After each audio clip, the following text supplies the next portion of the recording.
Happy New Year, folks, and welcome to the first lease deals of the month for 2022. It's been a tough one this month, a really tough one, but I've still managed to find some good deals for you and some really interesting, sensibly priced options that we haven't seen in the past. So keep watching.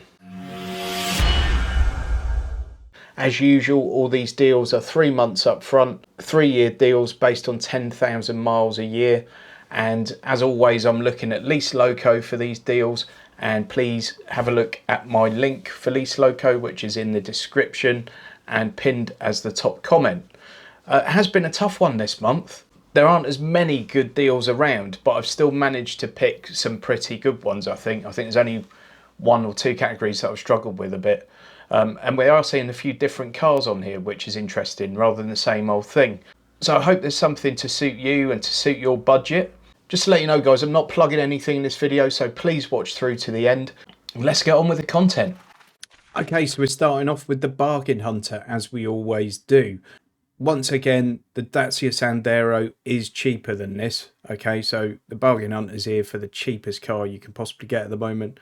The Sandero is cheaper than this, to the course of about 20 quid a month, depending on the deal and the spec of the car. But I don't want to just put Dacia Sandero as number one every time. It will get very dull. At the moment, this Micra's on a pretty good deal. So 728 quid up front and £162 a month. You can see, compared to where it's been sort of the rest of the year, it's there or thereabouts. It's a tiny bit cheaper in December, but about 180, 190 is probably sort of the average point of where it's been throughout the last 12 months. So 162 quid is pretty good value, especially at the moment when prices are a bit higher than they were. Obviously, they're not massively exciting cars, but 0 to 62 and 11.8, which for a little car like this is more than adequate. 92 horsepower, 41 litre fuel tank, 300 litres of boot space. 300 litres of boot space is really competitive in a car of that size. It's decent. A 1 litre petrol engine, manual gearbox. I mean, kind of does exactly what it needs to do. Comfortable, functional little car. Actually looks quite nice as well, doesn't it? I think the current Micra is one of the best looking ones they've done in a few generations, really. So yeah, not a bad little car to get started. Nice and cheap, 700 quid up front, 162, 163 a month. Can't be bad. Right, next one is our city car. It's up on stilts a little bit. It's the Vauxhall Crossland, and 1.2 Elite Nav version. So these started off live at 303 quid this time last year, 303 a month. They've dropped down. They've been about 200 quid a month for most of the last 11 months, and we're still there, which again at the moment is good because prices generally are rising. 785 up front and 196 a month. A 1.2 litre petrol manual, insurance group's 10, which is decent. 14 seconds to 62. So that is not rapid. I mean, the Micra's got 2 seconds to 60 over this, so it's going to be a fairly sluggish little car. 83 horsepower, 410 litres of boot space, which is great, and combined MPG of 47.1, so it's not terrible. And quite a funky looking little thing. It's your sort of small SUV roller skate affair, really, isn't it? But I mean, there's a strong market for these. Lots and lots of people have them. It's competing with things like the Renault Captur, that kind of car. And that kind of money, it's not a hideous deal, is it? So onto the family hatch. And this time, it's the good old Golf. So this is the 1.4 TSI, and it's the plug-in hybrid version. This one's style trim, but obviously there are different trims available for similar sort of money. So let's have a look at the stats on this one. It's a 1.4 petrol automatic plug-in hybrid, as I said. Group 24 on the insurance, and 0 to 62 in 7.4 seconds with 204 brake horsepower. All that's brilliant. One thing it doesn't mention on here, by the looks of it, nope, is the boot space. Now, boot space typically on a Golf is about 380, somewhere around that, 380 litres. On this, I'm pretty sure it's about 270 litres. So you're losing all the kind of underfloor area that you would normally have. because it's got batteries in it. You're not going to get as much in the boot of one of these cars as you would in a standard Golf. Now, where this car really makes sense and starts to offset some of its costs against the cost of actually leasing the vehicle is the electric range. Now, this has got a claimed electric range of 43 miles. So that's pure battery power. They're claiming you're going to get 43 miles out of it. Let's be generous and say you're going to get 33 miles instead of 43 miles. That gives you 16 miles each way to do your daily commute to work, if you have a daily commute to work, or your school runs, or whatever else you need to do. And for a lot of people, not everyone obviously, but for a lot of people, 16 miles each way is going to cover their daily usage of the car quite well. And with even though utilities costs are expensive at the moment, the cost of petrol's absolutely through the roof. And if you can charge that at home, or you can charge it somewhere for free, I think home charging makes a lot more sense, because free chargers are often fairly scarce and in high demand when they are around. So if you can charge that up at home and it costs you a couple of quid to charge it overnight versus the cost of a couple of gallons of petrol, you can really start to make some savings. So if you are seriously thinking about a plug-in hybrid, I think it makes a lot of sense if you're doing just fairly short daily journeys, and maybe at the weekends or on occasion you'll do longer runs, holidays and stuff like that, and you don't want the inconvenience of an EV, as it sometimes can be. But with that kind of like 43 miles of range, or let's say you get 33 from it, that's not bad. That's going to suit some people.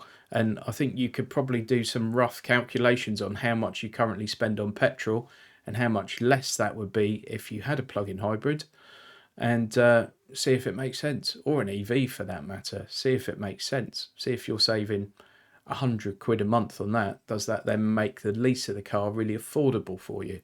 Right, next we're moving on to the estate car, and it's the Suzuki Swace. We have seen this before, and we've also seen the Toyota Corolla before, which is essentially the same car. I think they're a very, very good looking estate car, and they offer fantastic value for money. Suzuki always perform really well in reliability surveys as well. Whenever you look at those, Suzuki are always well up there. Price wise, these have been 318, 330, 320, 320, and then just sort of tail end of October, November, they dropped down, and they've been around between sort of 250 and 300 since, really. 817 up front and 272 a month. I think it's amazing value at that sort of money. That's really, really good value car. The Corolla, by the way, you can get at similar sort of money, maybe 20 quid a month more, but you're talking same car, more or less. 11.1 seconds to 62 and 122 brake horsepower. It's petrol electric hybrid, but you're not going to need to plug it in anywhere. 1.8 litre petrol engine, front wheel drive, group 17 on the car insurance. Boot space is an epic 596 litres. That's ginormous, especially when you consider that there are battery packs in this car as well, and they've still managed to get 596 litres of boot space out of it. That's great. 43 litre petrol tank, so it's not the biggest petrol tank in the world, but they're claiming 64.2 mpg. Even if you knock that down and said you're going to get 50, that's very, very good. Very good indeed. And you don't have that compromise that you do in a lot of hybrid cars of losing all your boot space. I mean, if you need more than 600 litres of boot space on a regular basis, you probably want a van. On to the crossover, we've got the Peugeot 2008. I think this is a very, very good looking little vehicle. Very good looking indeed. This one's the 1.2 petrol, and there's 130 horsepower, 131 horsepower actually. GT spec, so it's a good level of spec. You can obviously go down the spec range a bit and save yourself a few quid. 8.9 seconds to 62, 1.2 litre petrol, front wheel drive, insurance group 19. Boot space is very respectable, 434 litres, and you've got a 44 litre fuel tank. No MPG stats on this, but it's decent. Now, price-wise, this one's one of those where it's not an exceptional deal at the moment. It's about where they usually are. But when you look at some of the competitors at the moment that have jumped up in price quite a bit, this one's starting to look like a really good price. And really and truly, a brand new car of this kind of style, size and practicality, 250 quid a month, it's not horrendous, is it, at all? You think cost of ownership over 3 years is going to be 10 grand on that? What you're going to lose on a new car if you buy it in 3 years?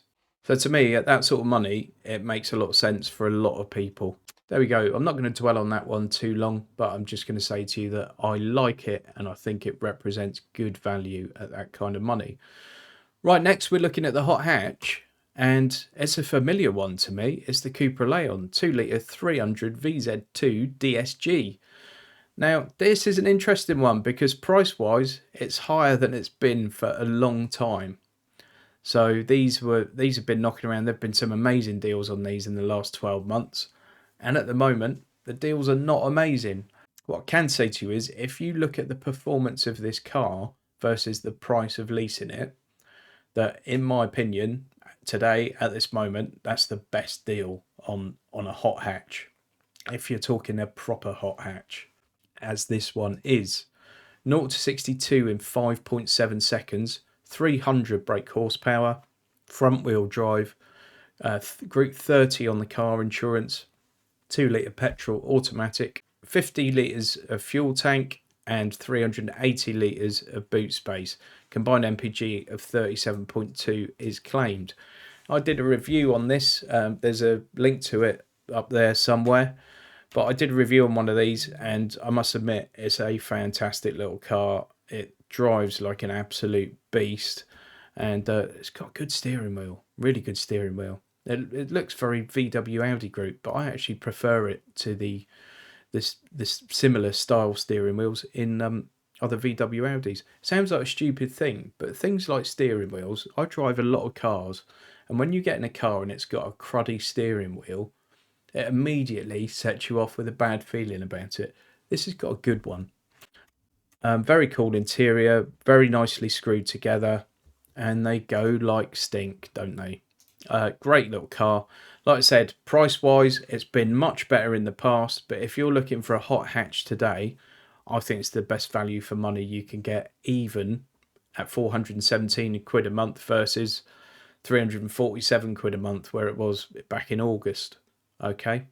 Right, next we're looking at the exec car, and this time it's the Lexus NX. Different kind of car for the executive motor this time. Usually it's a big saloon, but there you go. I'm feeling wacky. Again, price-wise, these have been better in recent months, but for the size of car and the kind of car, and certainly that executive car sort of space, I don't really like when people say space too much, but I'm saying it. I think it's as good a value as you going to get at the moment. Just under 1,500 up front and then 412 a month. 242 horsepower, 7.7 seconds to 62, 49.5 claimed MPG, which for a car of this size and weight is brilliant, isn't it? 520 litres of boot space, 55 litre fuel tank, and it's that petrol electric hybrid that you don't need to plug in. As always, if you want to spend a bit more or less, you can go up or down trim levels, and there are loads of options available. Just, 20, 30 quid either side of the price, really. I mean, that is a good looking SUV. I'd take one of those all day long over something like a BMW X3. I think it's a far better looking car. Nice big boot. And you know that thing's going to be absolutely solid, don't you? That's a great looking car. It really is. For that kind of thing. Very good looking car. Yeah, 1,400 quid, 412 a month. Lowest this has been was about 457 a month. And it was 390 more or less for quite a while. And we're now up at 412. Once again, it's been better price in the past, but at the moment, that's about as good value as you get on this kind of vehicle, I think. And certainly none of the big execs are blowing my socks off, the big, German saloons and stuff, and even the Lexus saloons. None of them are blowing my socks off, where I still think this one's decent value for money. Right, I haven't done a midlife crisis car this month, just because there's nothing midlife crisis worthy enough that I think's a good enough deal to really mention. So I'm just going to skip over that this month. I think if you're planning a midlife crisis this year, maybe sort of postpone it or push it towards the summer a bit more, because at the moment I just don't think the deals are worthy of discussing on midlife crisis cars. So the EV's not the most exciting this month, but it does represent good value. And I think MG as a brand are really hitting the mark at the moment in producing vehicles that people seem to want, not necessarily desire, but want, because they meet all their needs and they're doing it at a sensible price. So yeah, I don't think they're building cars particularly that people say, oh wow, look at that, I really want one of those. But they're building cars that tick loads of boxes, including the one that's the one of the most important, which is the price, isn't it? So let's have a look at this. 156 horsepower, 7.7 seconds to 62, and 214 miles combined range. Front wheel drive estate, 578 litres. So it's got a massive boot. Not a bad range, is it? Don't forget as well, you've got the MG SUV, which is similar sort of price to this, a little bit more expensive, but you've got a bit more range. And again, at a time when pricing's going up and up and up, seemingly, this is a still reasonably good value. So they have been cheaper, they have been more expensive over the last year, but at £300 a month and 900 up front for an EV that gives you over 200 miles of range claimed and a massive boot, I don't think there's too much to compete with it, really, do you? So that's why I've given it my EV of the month.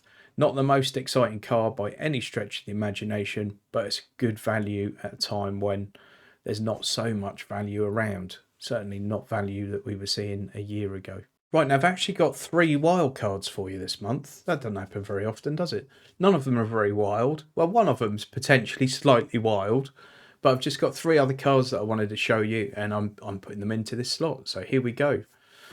First one is this one. So Toyota CHR, but this one's the 2-litre hybrid GR Sport model, and I think it looks great. I mean, that's a very cool looking little car, isn't it? I really like the recent change. I don't know if you've seen that video yet I did about all the new Toyotas that are coming over the next couple of years, but I really like the way their styling's going. And I think the CHR, when it first came out, was a bit of an odd looking beast, and I think they're refining it and honing it a bit, and certainly this GR version really looks pretty tasty, I think. 1,257 up front and 339 a month. Price wise, you know, they've been up at 380, they've been down 314. It's all right, it's there or thereabouts price wise. 0 to 62 in 8.2 seconds, 184 horsepower, 43 litre fuel tank, and 424 litres of boot space. That's a good sized boot for that size of car.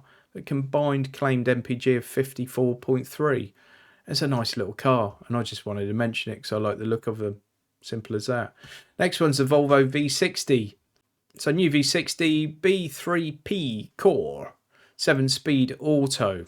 So that's petrol estate, 2-litre petrol, 8.6 seconds to 60, 163 horsepower, 60-litre fuel tank, and 648 litres of boot space. I think when Ghibli bought Volvo, and you know Volvo became a Chinese company rather than a Swedish company, there was a real possibility that they might just have the assets stripped and they start putting Volvo badges on cheap Chinese cars, and they really devalue the brand.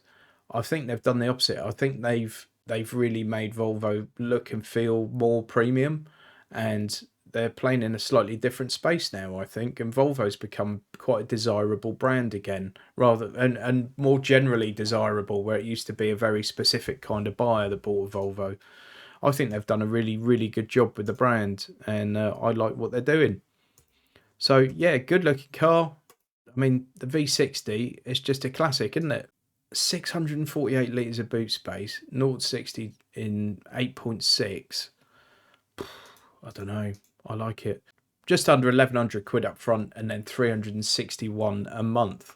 Not too bad. They've only been on the market 10 minutes, so there's nothing really to compare it to. But I like that. I like that a lot. Right, the next one is really a wild card. Okay, Toyota Hilux pickup. Who's ever considered a pickup as a family car? Me. I'd love one. I'd absolutely love one. I think they're glorious things.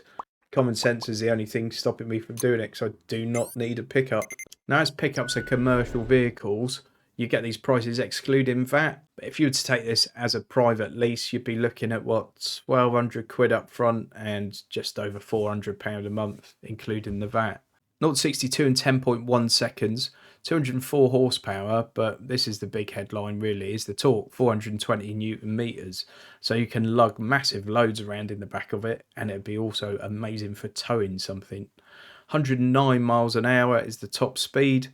6-speed manual pickup, 2.8 litre diesel. No fuel consumption figures, but they're not going to be fantastic on this.